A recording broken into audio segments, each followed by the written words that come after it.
நம்ம தொடர்ந்து government schemes எல்லாம் பாத்துட்டு இருக்கோம். இன்னைக்கு வந்திருக்கக்கூடிய முக்கியமான கவர்மெண்ட் அறிவிப்பு ஒண்ணு பார்க்கலாம். அதுவும் பாத்தீங்கன்னா இப்ப ஜூன் மாசத்துல ஸ்கூல் திறக்கக்கூடிய நேரத்துல இது வந்திருக்கு. ஜூன் முதல் வாரத்தில் பள்ளி வாகனங்களை இயக்க மாட்டோம்னு சொல்லிட்டு தனியார் பள்ளி சங்கம் திடீர்னு அறிவிச்சிட்டாங்க. சிபிஎஸ்இ அதுக்கப்புறம் மெட்ரிகுலேஷன் எல்லாம் பாத்தீங்கன்னா அதுக்கு அந்த ஸ்கூல்ல ஓட்டக்கூடிய வேனு பஸ் எல்லாம் இயக்க மாட்டோம்ட்டாங்க. அப்படி இயக்கலைன்னா என்ன பண்ணுவாங்கன்னா ஓப்பனிங்க தள்ளி வைப்பாங்க.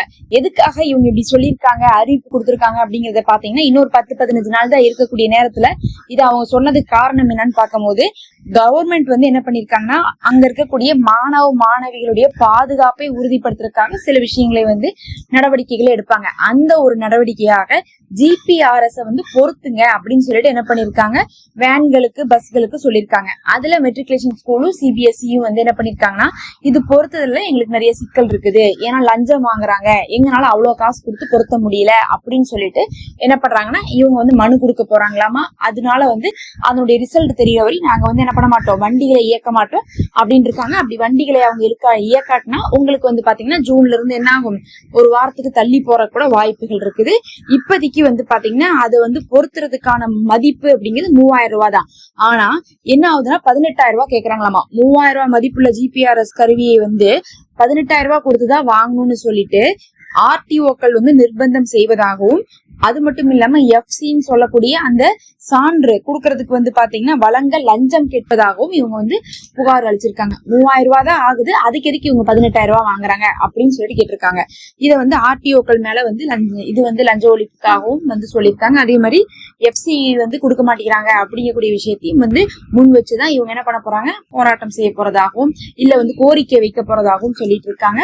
அதுலயும் பார்க்கும்போது இது ஒரு குறிப்பிட்ட நிறுவனத்திட்ட இருந்து தான் வாங்கணும்னு சொல்லிட்டு கவர்மெண்டே சொல்றாங்க.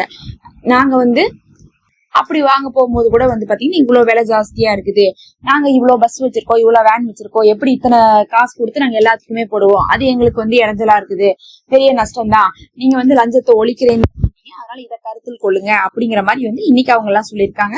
அதனாலதான் பாத்தீங்கன்னா அவங்க என்ன பண்றாங்க, இதுக்கு முடிவு தெரியற வரையும் நாங்க இயக்க மாட்டோம் அப்படின்னு இருக்காங்க. அப்ப கவர்மெண்ட்டை பொறுத்த அளவுக்கு பாதுகாப்பிற்காக ஒரு விஷயத்தை கொண்டு வர சொல்றாங்க.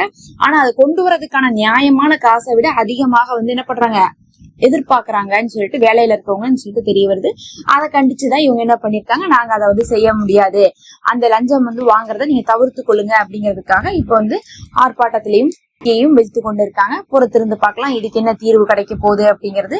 எப்படி இருந்தாலும் ஸ்கூல் காலேஜ் எல்லாம் திறக்கிறதுக்கு முன்னாடி அதை பொறுத்துனாதான் மாணவ மாணவிகளுக்கு பாதுகாப்பு கிடைக்கும் தான் கவர்மெண்ட் இதை எடுத்திருக்காங்க. இதே மாதிரிதான் பஸ்ல கூட பேனிக் பட்டன் எல்லாம் பொறுத்து போவதாக சொல்லியிருந்தாங்க. ஒவ்வொன்றும் செய்யறதுக்கு அதிக செலவு ஆகி கொண்டுதான் இருக்கும். கவர்மெண்ட் விஷயத்தை கவர்மெண்டே செஞ்சிருவாங்க. ஆனா பாத்தீங்கன்னா இந்த மாதிரி பிரைவேட் ஸ்கூலுடைய விஷயத்த அவங்க செய்யும் போது அவங்களுக்கு அதிக காசுங்கிறது ஒரு சிரமமா இருந்துருக்கு. பார்க்கலாம் இதை பத்தி என்ன நடவடிக்கை எடுக்க போறாங்க அப்படின்னு.